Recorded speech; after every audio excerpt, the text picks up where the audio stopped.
Hi ಎಲ್ಲರಿಗೂ ನಮಸ್ಕಾರ. Aryas cooking ಅರೇನಾಗೆ ಸ್ವಾಗತ. ಯಾವಾಗಲೂ ಕಾಯಿ ಒಬ್ಬಟ್ಟು ಮತ್ತು ಬೇಳೆ ಒಬ್ಬಟ್ಟನ್ನು ತಿಂದು ಬೇಜಾರಾಗಿದ್ದರೆ ಈ ಥರ ಹಲಸಿನ ಹಣ್ಣಿಂದ ಒಬ್ಬಟ್ಟನ್ನ ಮಾಡಿ ತಿನ್ನಿ, ಚೆನ್ನಾಗಿರುತ್ತೆ. ಹಾಗಿದ್ರೆ ಬನ್ನಿ ಹೇಗೆ ಮಾಡೋದು ಅಂತ ನೋಡೋಣ.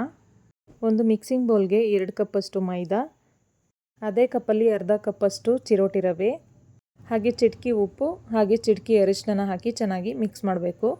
ಹಿಟ್ಟನ್ನು ಕಲಿಸುವಾಗ ಸ್ವಲ್ಪ ಸ್ವಲ್ಪನೇ ನೀರನ್ನ ಹಾಕ್ಕೊಂಡು ಚೆನ್ನಾಗಿ ಕಲಸಿ. ಚಪಾತಿ ಕಲಿಸ್ತೀವಲ್ಲ ಅಷ್ಟು ಗಟ್ಟಿಯಾಗಿ ಕಲಿಸ್ಬಾರ್ದು, ಸ್ವಲ್ಪ ತೆಳುವಾಗಿ ಸಾಫ್ಟಾಗಿ ಕಲಿಸ್ಕೋಬೇಕು. ಚೆನ್ನಾಗಿ ಕಲಸಾದ್ಮೇಲೆ 3 ಟೇಬಲ್ ಸ್ಪೂನಷ್ಟು ಎಣ್ಣೆ ಹಾಕಿ ಕ್ಲೋಸ್ ಮಾಡಿ ಇಡಬೇಕು. 1 ಕಪ್ಪಷ್ಟು ಹಲಸಿನ ಹಣ್ಣು, ಹಾಗೆ 1 ಕಪ್ಪಷ್ಟು ತೆಂಗಿನಕಾಯಿ ತುರಿ, ಹಾಗೆ 5ರಿಂದ 6 ಏಲಕ್ಕಿ ಕಾಯಿನ ಸಿಪ್ಪೆ ತೆಗೆದು ಇಟ್ಕೊಂಡಿದ್ದೀನಿ. ಒಂದು ಮಿಕ್ಸಿ ಜಾರ್ಗೆ ತೆಂಗಿನಕಾಯಿ ತುರಿ ಹಾಗೆ ಏಲಕ್ಕಿನ ಹಾಕಿ ಸ್ವಲ್ಪನೇ ನೀರು ಹಾಕಿ ತರಿಯಾಗಿ ರುಬ್ಬಿ ಇಟ್ಕೋಬೇಕು. ಈ ಥರ ರುಬ್ಬಿ ಇಟ್ಕೊಂಡ್ರೆ ಸಾಕು. ನೆಕ್ಸ್ಟ್ ಇವಾಗ ಸ್ಟವ್ ಆನ್ ಮಾಡಿ ಒಂದು ಬಾಣಲಿನ ಇಟ್ಕೋತಾ ಇದ್ದೀನಿ. ಬಾಣಲಿನ ಇಟ್ಕೊಂಡು ಬಾಣಲಿ ಬಿಸಿಯಾದ ನಂತರ 1 ಕಪ್ಪಷ್ಟು ಚಿರೋಟಿ ರವೆನ ಹುರಿತಾ ಇದ್ದೀನಿ. ಚೆನ್ನಾಗಿ ಹುರಿದಿದ್ದಾದಮೇಲೆ ಎತ್ತಿಟ್ಕೊಂಡು ಅದೇ ಬಾಣಲಿಗೆ 4 ಬೆಲ್ಲನ ಹಾಕಿ ಸ್ವಲ್ಪನೇ ನೀರನ್ನ ಹಾಕಿ ಬೆಲ್ಲ ಕರಗೋದಕ್ಕೆ ಬಿಟ್ಟಿದ್ದೀನಿ. ಬೆಲ್ಲ ಚೆನ್ನಾಗಿ ಕರಗಿದ ನಂತರ ಸ್ವಲ್ಪ ಪಾಕ ಬಂದಮೇಲೆ ರುಬ್ಬಿರೋ ಅಂಥ ತೆಂಗಿನಕಾಯಿನ ಹಾಕಿ ಮಿಕ್ಸ್ ಮಾಡಬೇಕು.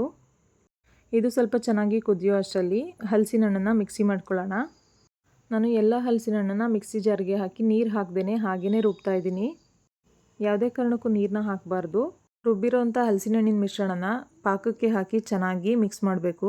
ನೋಡಿ, ಈ ಥರ ಹೂರಣ ಎಲ್ಲ ಕುದಿತಾ ಇದ್ದಾಗ ಆಗಲೇ ಹುರ್ಕೊಂಡಿರೋವಂಥ ರವೆನ ಮಿಕ್ಸ್ ಮಾಡಿ ಚೆನ್ನಾಗಿ ಬೇಯಿಸ್ಕೋಬೇಕು. ನೋಡಿ, ಇಷ್ಟು ಗಟ್ಟಿ ಆದಮೇಲೆ ಎತ್ತಿಟ್ಕೋಬೇಕು. ಇದು ಕಂಪ್ಲೀಟಾಗಿ ತಣ್ಣಗಾಗೋದಕ್ಕೆ ಬಿಡಬೇಕು.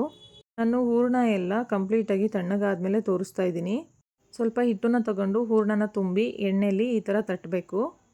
ನೆಕ್ಸ್ಟ್ ಇವಾಗ ಸ್ಟವ್ ಆನ್ ಮಾಡಿ ಒಂದು ಹೆಂಚನ್ನ ಕಾಯಕ್ಕಿಟ್ಟು ಹೆಂಚು ಮೇಲೆ ಎಣ್ಣೆನ ಹಚ್ತಾ ಇದ್ದೀನಿ. ಹೆಂಚು ಬಿಸಿಯಾದ ನಂತರ ತಟ್ಟಿರೋಂಥ ಹೋಳಿಗೆನ ಹಾಕಿ 2 ಸೈಡು ಚೆನ್ನಾಗಿ ಬೇಯಿಸ್ಕೋಬೇಕು. ನೋಡಿ, 2 ಸೈಡು ಈ ಥರ ಮಗ್ಚಾಕೊಂಡು ಚೆನ್ನಾಗಿ ಬೇಯಿಸಿದರೆ ಹಲಸಿನ ಹಣ್ಣಿನ ಹೋಳಿಗೆ ರೆಡಿ ಆಗುತ್ತೆ. ಹೇಗಿದ್ರು ಇವಾಗ ಹಲಸಿನ ಹಣ್ಣಿನ ಸೀಸನ್ನು ಶುರುವಾಗಿದೆ. ಈ ಥರ ಒಂದ್ಸಲ ಹೋಳಿಗೆನ ಟ್ರೈ ಮಾಡಿ ನೋಡಿ ಹೇಗಿತ್ತು ಅಂತ ಕಮೆಂಟ್ ಮಾಡಿ.